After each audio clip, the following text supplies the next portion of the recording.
Yes, hi. It's Sunday and time to do a UX POV on UX data design.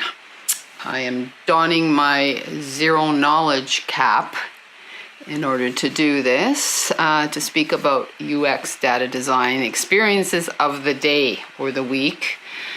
Privacy, security, truth, and blockchains being the major focus of this video. I'm going to try to keep it short as blockchain is an extreme topic and, it could be everything or it could be nothing. So let's just keep it short and sort of like what they said about social media back in 2004. Could be everything, it could be nothing. So I got this cap, which I'm wearing, and actually which I wore in my very first video, Zero Knowledge, at the 10th Conference on Computers, Freedom and Privacy, which was held in Toronto in 2000. The patron of the event was Zero Knowledge, and I had the good fortune to meet the co-founder, Austin Hill, at the event, and I was very impressed by what he was doing and what he had to say about privacy. Actually, here's the book. I still have it. I dug it out this morning. There's my copy of the proceedings for the 10th Conference on Computers, Freedom, and Privacy.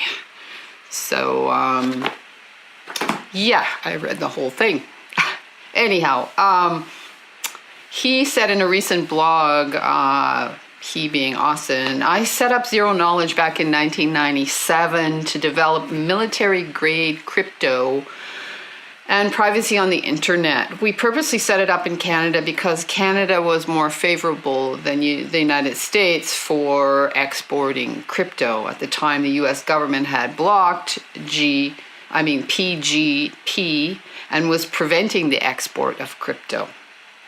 Unfortunately, Zero Knowledge did not survive. I'm not sure why. Perhaps it had to do with regulation. I moved on to other things. It was still something I was really interested in, but I still have my hat.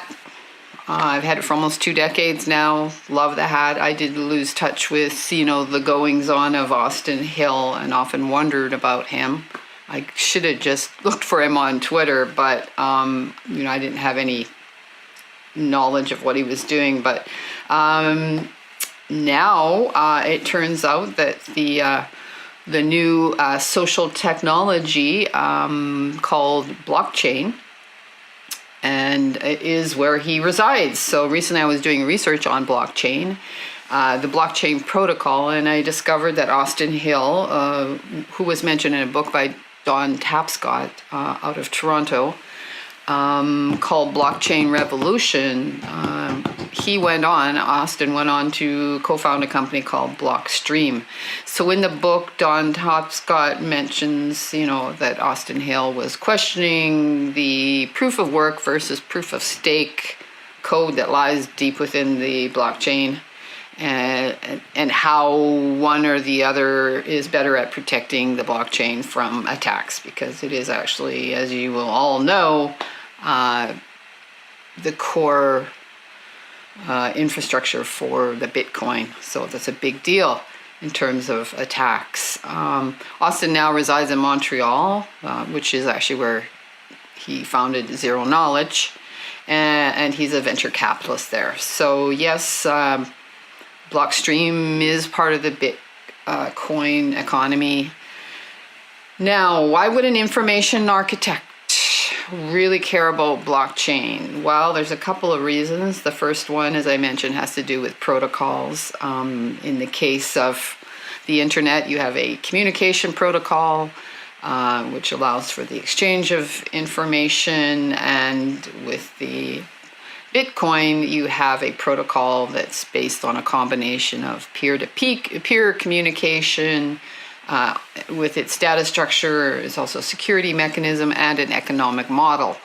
So the economic model is huge. I mean, within that is contained the information of history since recorded time, since the Roman time with Europeans, and the the economic model that's transpired and the information around that, and I could go on and make a whole nother video on that, which I will at some point. But so that's one thing. The other thing is the blockchain is about blocks of information.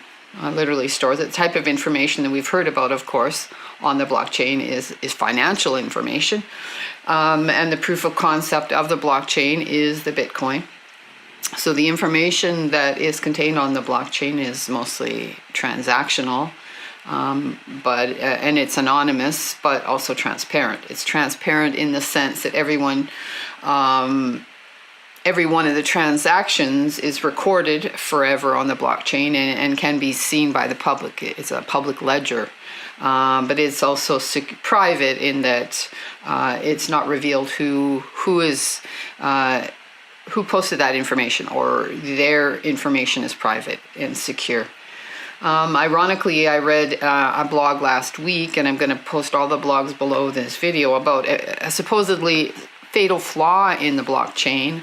And lo and behold, it has to do with not with the code, which is what Austin Hill's arguing about, how to protect that information, but this has to do with legal issues around certain information which they have discovered has been embedded in the blockchain forever. So according to this post, or this video post, a team of researchers led by Germany's RWTH Aachen University sifted through the blockchain to examine how the arbitrary data which it contained, to examine that, and after analysis of the Bitcoin blockchain, the publicly accessible ledger of transactions upon which the system is built, quote, has revealed that there is a vast trove of data that is irrevocably tainted with unremovable links to illegal child pornography, and they are inevitably distributed among and by all users of the currency.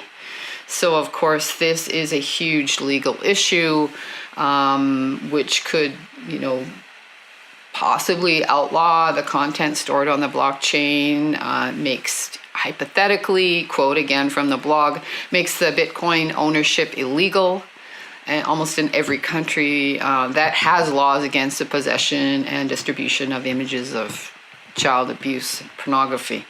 So, yeah, it's a big deal.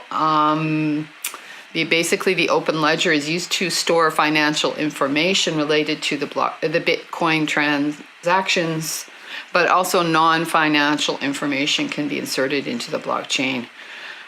So they discovered that there is these files, about 99% of which are text or images, which have links to copyright violations, privacy violations, and child pornography, and more. So, of course, this information, the information of this data, we've got the data, and then the information has social implications and affects the user experience of the Bitcoin dramatically. Should it, be taken to court and have a discussion about the ethics, that will have to be determined. The value will have to be determined in court at some point. So let's leave the blockchain and its design of data for now and move on to privacy, data privacy again, and Facebook in the news this week, ongoing. Apparently this blog, the headline reads, Facebook moves to improve data collection transparency as Zuckerberg prepares to face the Congress. So the Canadians, of course, are doing their due diligence, and taking a look at how many, the blog basically says the social media giant said that it would end the practice of allowing advertisers to target users based on information purchased from data brokers, companies that collect personal data from a wide range of sources. It said it would create centralized hubs where users could review the personal information collected about them, control their privacy settings, and see what apps have permission to access their data. I thought we already had this dashboard. I don't know what this hub thing is, but it'll be interesting to see the user experience and the design on that. The company said that it would allow users to see all of the ads that companies and other advertisers are running on the platform. apparently this is a feature that was first tested in Canada. So, in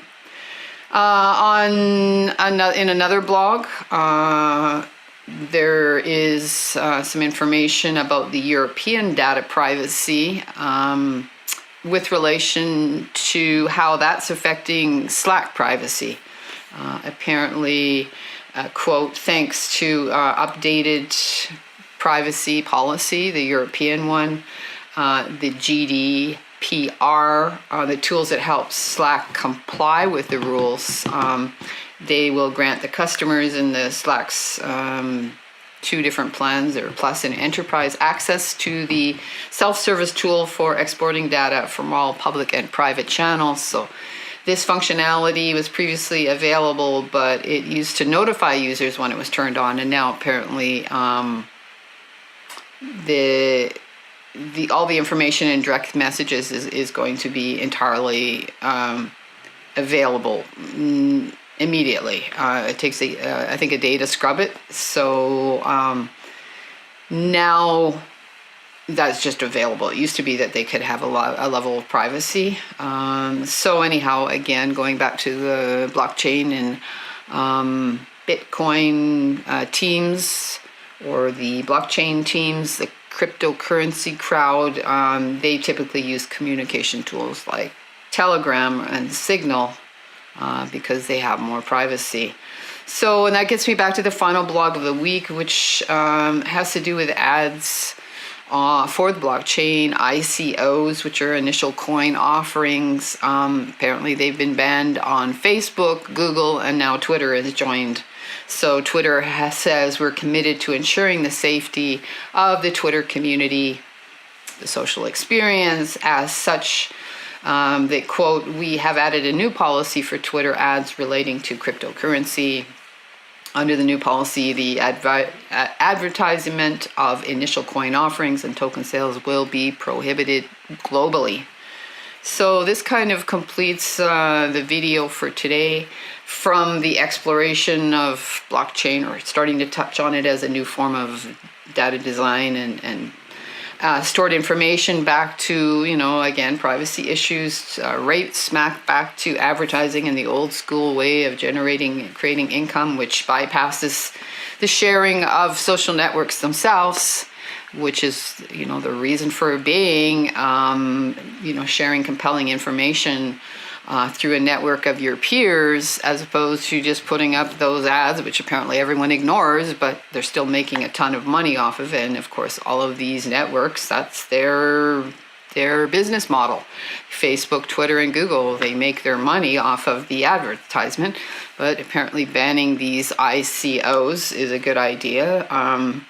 Because a lot of them are scams, of course. Everyone's jumping on the bandwagon to create altcoins, but they have no reason for doing this. There's no, it's basically a cash grab.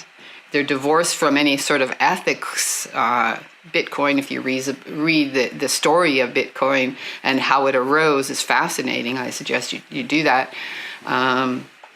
But altcoins are basically, divorce from any kind of ethics and any kind of grounding in a social transformation. They're just simply about, creating something that has it's just this coin, and apparently you're supposed to buy into it and get rich quick. So yeah, that's it. That's my initial first UX data video. I hope you like it. If you enjoyed it, please share, like, subscribe, whatever it is that you think you want to do. And talk to you soon. Bye.